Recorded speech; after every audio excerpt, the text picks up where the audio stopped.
Урок третий. Как представиться на лезгинском и склонение глаголов. Ичувахирар всем. Сегодня разберем третий урок лезгинского языка. Научимся представиться, рассказать немного о себе и так далее. Глагол «представиться» в лезгинском языке будет «жув вужет лугун». Дословно «сам кто, сам кем являться говорить», если прям так дословно. Танишху или чирх-чирху знакомиться. Чем они отличаются друг от друга? Тем, что таниш заимствовано из азербайджанского языка, а чирх-чир – это лезгинское слово. Таниш или чирх-чир – это знакомые. И давайте немного научимся представиться, рассказать о себе. Например, Зитуар Самурия. Меня зовут Самур. Дословно, мое имя Самур есть. Как в английском my name is Самур. Зун Самурия – это простая форма «я Самур», я являюсь Самуром. Зун Дагустанда я из Дагестана. Зи Цуод есть я, мне 15 лет. Зун Ксангада я хороший парень.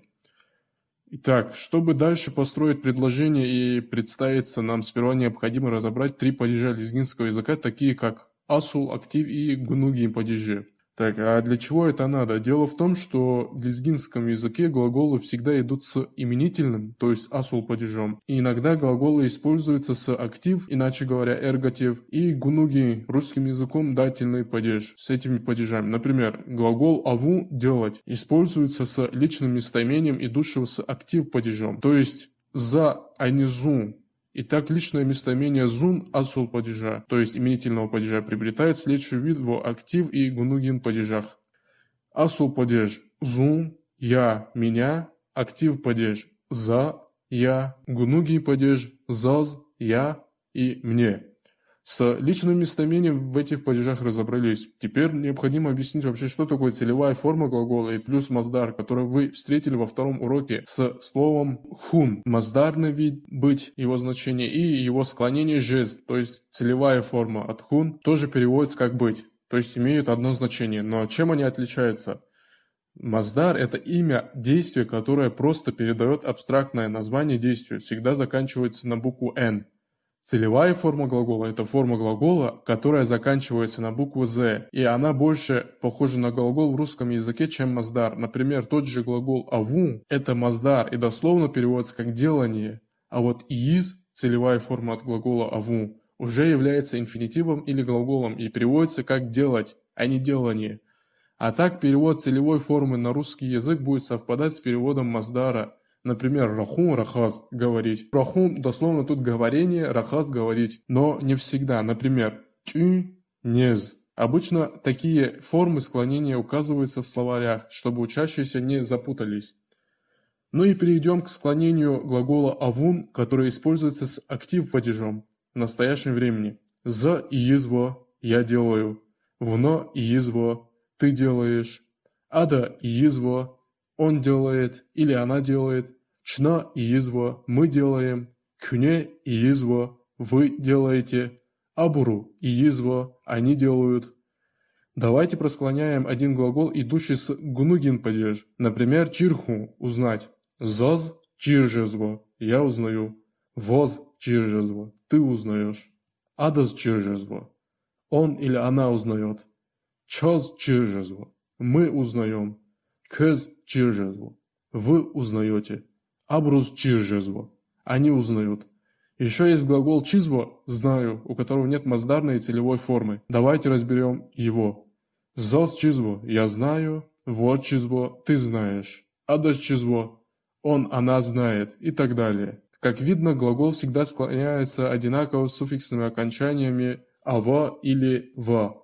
Но как узнать, где будет суффикс «аво», а где «ва»? Очень легко. Если целевая форма глагола с окончанием «из», но в маздаре окончание не «ин», то в настоящее время будет окончание «ава». Килигу – смотреть, то есть смотрение, если дословно. Маздарная форма. Килигиз – смотреть, целевая форма.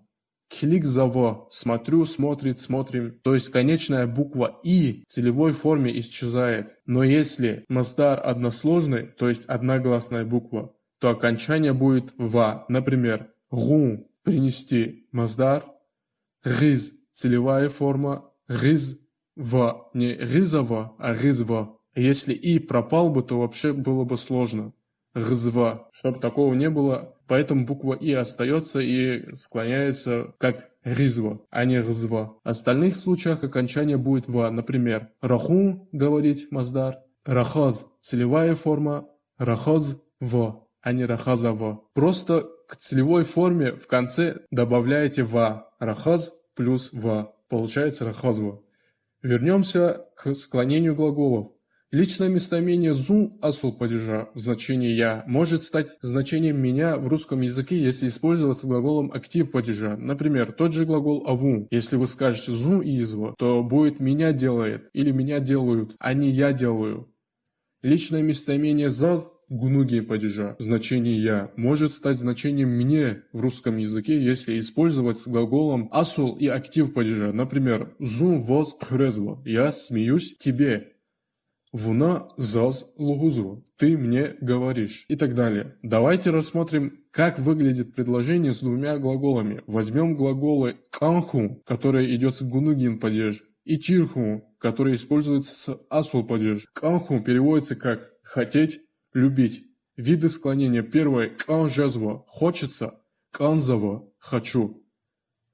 Чирх-чирху знакомиться. Виды склонения. Первое чирх-чир жезва знакомиться, знакомимся, знакомлюсь и так далее. Второе чирх-чирзова знакомит. Ну и, собственно, построим само представительное предложение. Заз вах галаз чирх-чир жез канзово. Я хочу познакомиться с тобой. Канзово обычно всегда стоит в конце предложения, и личное местоимение используется с его падежом. Поэтому заз, а не зу, который используется с чирх-чирху. Как видно из примера, чирх-чиржес – это целевая форма глагола. Если в настоящем времени идут подряд два глагола, то один глагол, который на русском заканчивается в виде сказуемого, приобретает вид целевой формы глагола в лезгинском языке. Например, вы хотите сказать «я хочу это делать», то на лезгинском будет «заз им и из канзово», где «заз канзово» – «я хочу им», это и из делать, то есть целевая форма. Давайте разберем еще один момент с глаголом хун, но на этот раз он используется с какатунин четвертым падежом и передает смысл мочь, иметь, получиться что-то. Все падежи разберу на следующих уроках. Итак, личное местоимение зун становится зава. Зава жезву, у меня получается, или я могу. Дальше по той же схеме вавай у тебя получается адавай, чавай, кевай, абрувай. То есть вавай жезво, адавай жезво, чавай жезво, кевай жезво, абрувай жезво. Например, завай тасар через жезво. У меня получается учить уроки. Или я могу учить уроки. Ну и напоследок, если вы помните, на втором уроке в конце был бонус. К добавлению к нему сегодня будет еще слова «го» есть, находиться «у» или около чего-либо. И «ко» то же самое есть находиться, но только под чем-либо или на какой-то вертикальной поверхности.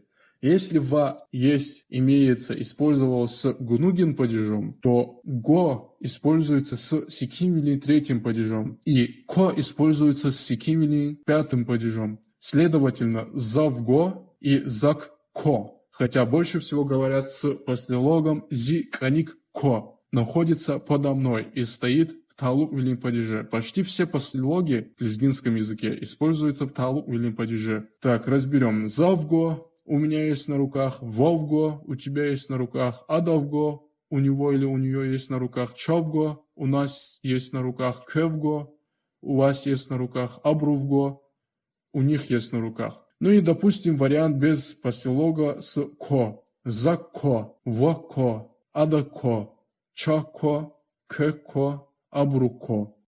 Ну и, собственно, разберем примеры с «аво», «го» и «ко». Например, «заз пулово» – у меня есть деньги. Ну, то есть у меня вообще есть в целом деньги. Где-то в банке, где-то дома и так далее.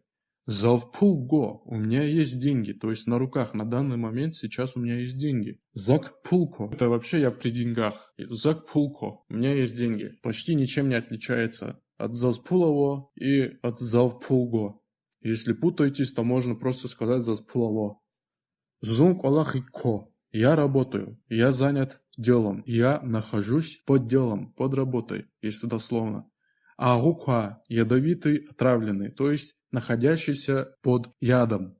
Амалдар волквай хитрый, то есть находящийся под хитростью, если дословно.